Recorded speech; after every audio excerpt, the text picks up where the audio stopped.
முதல் என்னங்க மனுஷன், 2 நாங்க கர்த்தர், 3 நாங்க உங்க கரம். எனக்கு இது ரொம்ப பிடிச்சது. எனக்கு ஆசை இதை சீக்கிரம் நிறைவேறணும். கடவுள் என் சத்துருக்களை கொண்டே என் தேவைகளை சந்திப்பாராம். ஆமீன். தொலைகிற மாதிரி தெரியும். God can bless you through the hand of your enemy. மகனே, உன்னை யார் பகைச்சாங்களோ அந்த பகைச்சவங்களை வச்சே உன் தேவை கர்த்தர் சந்திப்பார். நீங்கள் எந்த அளவுக்கு உங்கள் தரிசனம் பெருசோ உங்கள் சத்துரு அவ்வளோ பெருசாக இருப்பான். 14:9 என்னாகுமோ 14:9 of the book of Numbers. Only do not 14:9 Numbers. Only rebel not ye against the Lord, neither fear ye the people of the land, for they are bread for us. பக்கத்தில் உன் சத்துருக்கள் தான் உனக்கு அப்பம். Their protection has departed from them, and the Lord is with us. Do not fear them. ஆண்டவர் சொல்றாரு, ராட்சசங்க இருக்காங்க, பயப்படாத. எப்படின்னு தெரியாத, அவங்க உனக்கு அப்பமா மாறிடுவாங்க. ஒரு ஸ்டேட்மெண்ட் சொல்ல போறேன், கேட்டுட்டு ஆமீன் சொல்லுங்க. இருக்கீங்களா?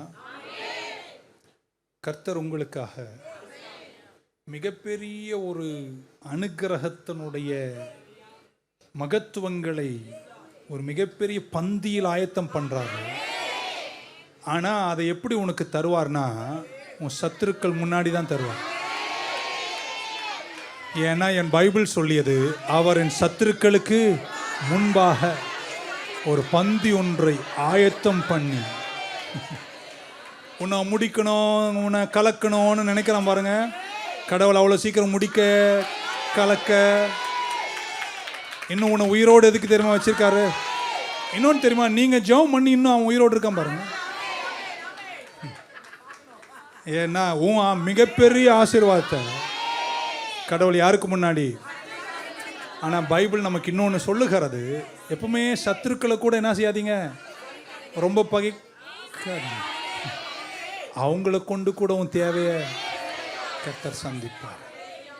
ஹல்லேலூயா, ஆமென். 3 பேரை தட்டிச்சோம். சோர்ந்து போயிடாத. புயல் வீசும்போது, கஷ்டப்படும் போது நீங்கள் புரிஞ்சுக்கலாம், ஏன் எனக்கு பாஸ்டர் இவ்வளோ தாக்குதல்கள், ஏன் எனக்கு இவ்வளோ கஷ்டம். உன் தரிசனம் பெருசு. எந்த அளவுக்கு தாக்குதல் பெருசோ அந்த அளவுக்கு ஆசீர்வாதம் பெருசு. உன்னை கர்த்தர் கைவிட மாட்டார். சாத்தான் சத்ரு உன்னை எந்த அளவுக்கு கெடுக்க நினைக்கிறானோ அப்போதான் கர்த்தர் உன்னை ஆசீர்வதிக்க தொடங்குவார். எல்லா பக்கத்திலிருந்தும் உன்னை வாழ வைப்பார். உன்னை கர்த்தர் கைவிடவே மாட்டார். சங்கீதம் 66:66. ஆமென். 66 சங்கீதம். You can give me that words. மனிதர்கள் எங்கள் தலையின் மேல், men ride over us. 12 அக்கா, எத்தனாவது வசனம் மட்டும் சொல்லுங்க அக்கா. 12. Okay. Thou has caused men to ride over our heads. மனுஷர்கள் எங்கள் தலை மேலே போனாங்க. We went through fire and through water. பக்கத்தில் நெருப்புலையும் தண்ணியிலையும் தான் போனோம். ஆனால் அந்த சத்ருத்துவத்தின் நடுவில் கடவுள் எங்களை விசாலமான இடத்துக்கு. எல்லா சத்துருக்களும் தீமை இல்லைங்க. நிறைய சத்துருத்துவத்தை பைபிள் உள்ளவர்கள் கண்டார்கள். நான் அது நடுவில் தான் விசாலத்திலையும் கர்த்தர் கொண்டு வந்தார்.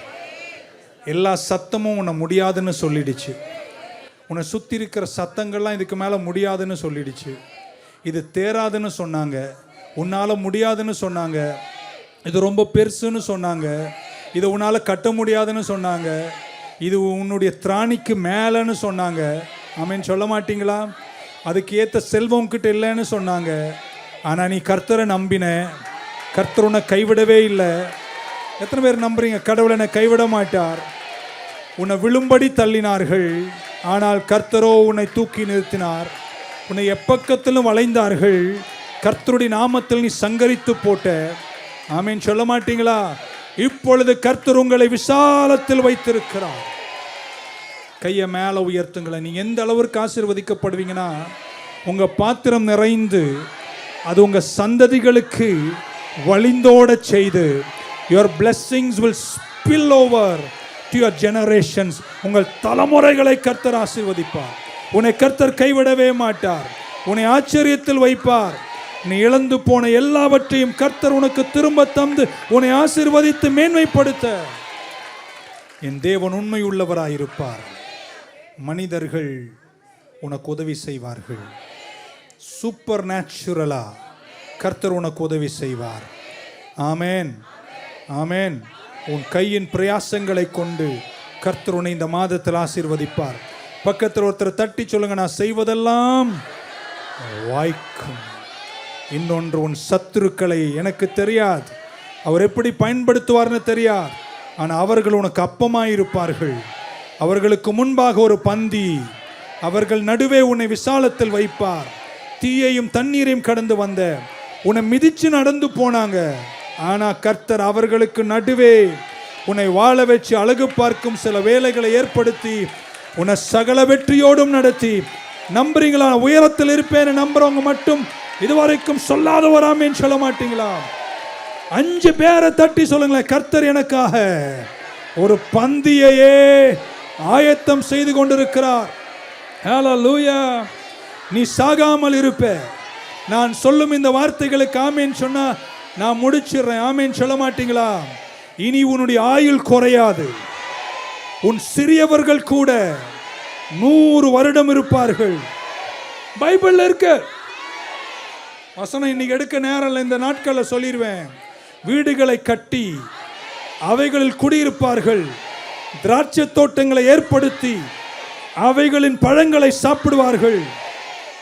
அவர்கள் கட்டுகிறதும், ஆமீன் சொல்ல மாட்டீங்களா, வேறொருவர் குடியிருக்கிறதும் அவர்கள் நாட்டிற்கும் வேறொருவர்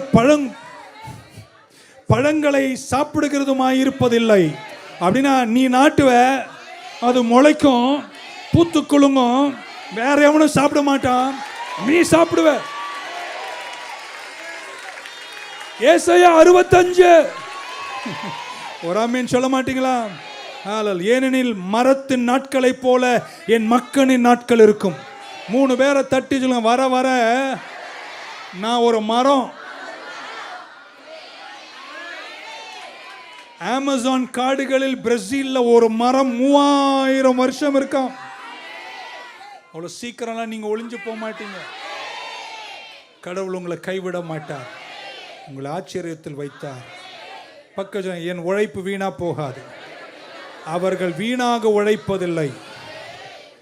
ஆமேன். அவர் வீணாக உழைப்பதில்லை. ஹல்லேலூயா. அப்பொழுது அவர்கள் கூப்பிடுகிறதுக்கு முன்னே நான் மறுமொழி கொடுப்பேன். அவர்கள் பேசும்போதே நான் கேட்பேன்.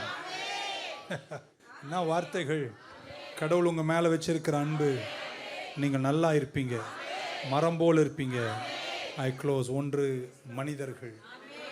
எந்த மனுஷனும் பகைக்காதீங்க. அதுக்கு நான் அவங்க பின்னாடியும் ஓடாதீங்க. ஏன்னா உங்க ஆதாரம் யாரு? அவரை நம்பி இருக்கிற உங்கள் தேவைகள் எல்லாம் சந்திப்பார். 3 உங்கள் கையின் பிரயாசங்களை கர்த்தர் ஆசீர்வதிப்பார்.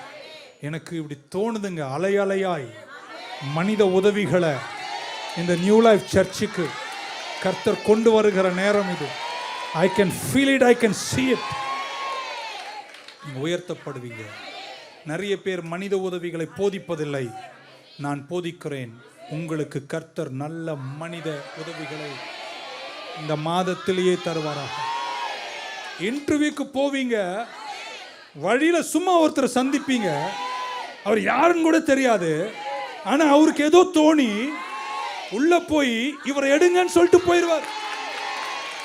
நீங்க காலமெல்லாம் தலை சொரிஞ்சு ஏன்டா அவர் என்ன சந்திக்கணும், ஏன் அவர் சொல்லணும்னு கேட்டுட்டே இருப்பீங்க. கர்த்தர் கைவிட மாட்டார். மனித உதவிகள். One last example of human, மனித உதவியினுடைய உச்சகட்டத்தின் வேத வெளிப்பாடு உங்களுக்கு சொல்றேங்க. கொல்கொதா மலைக்கு சிலுவை சுமந்து கொண்டு அடிகளை ஏற்றுக்கொண்டு என் இயேசு சிலுவைக்கு போகும்போது தடுமாறுகிறார். தேவகுமாரன், மனுஷகுமாரன் ரத்தம் அடிந்து உடல் உறுப்புகள் வெளியே தரும் அளவிற்கு அடித்து கிழித்தார்கள். இயேசு சிலுவை சுமந்து போகும் வழியில், ஆமென் சொல்ல மாட்டீங்களா, தடுமாறி கீழே விழுகிறார். இதற்கு மேல என்னால் என்னுடைய அசைன்மெண்ட், சிலுவை என்ற அசைன்மெண்ட்டை கம்ப்ளீட் பண்ணுவதற்கு இனி ஒரு அடி வைக்க பலன் இல்லை என்று தெரிஞ்ச போது சைரின் நாட்டு ஊரானாகிய சீமோன் என்ற ஒரு மனுஷன் இயேசு கிட்ட வந்து, நீங்க வேணா, நான் சுமக்கிற அந்த சிலுவையை என்று, முன்ன பின்ன அறிவில்லாதவர், முன்ன பின்ன பிரகாசம் இல்லாதவர், சிலுவையை சுமந்து கொண்டு கொல்கொதா வரைக்கும் கொண்டு சென்று இயேசு முடிக்க வேண்டிய வேலையை முடிப்பதற்கு ஒரு மனுஷனை உதவி செய்தவர். உங்களுக்கு சரியான சைமோனை உங்க வழியாய் கொண்டு வந்து உங்க அசைன்மெண்ட் கம்ப்ளீட் பண்ண, உங்க ப்ராஜெக்டை ஃபினிஷ் பண்ண, உங்கள் வீடை கம்ப்ளீட் பண்ண, உங்க மகத்துவங்களை காண மனித உதவிகளை உங்கள் மடியில் கொண்டு வந்து சேர்த்து, ராஜரீக மன்னாவை தந்து, மகத்துவங்களை தந்து, உங்களை மரம் போல உங்களை பிரகாசிக்க செய்வார். 5 பேரை தட்டி சொல்லுங்க, நான் சாகாமல் பிழைத்திருந்து கர்த்தருடைய செய்கைகளை. இந்த சொல்லாம நடுவுல குனிஞ்சு படுத்திருக்கே, போற பிளான்ல இருக்கியோ, எழுந்து சொல்லு, ஆமென். நான் சாகாமல் பிழைத்திருந்து கர்த்தருடைய செய்கைகளை விவரிப்பேன். நல்லா கைத்தட்டி, shall we stand?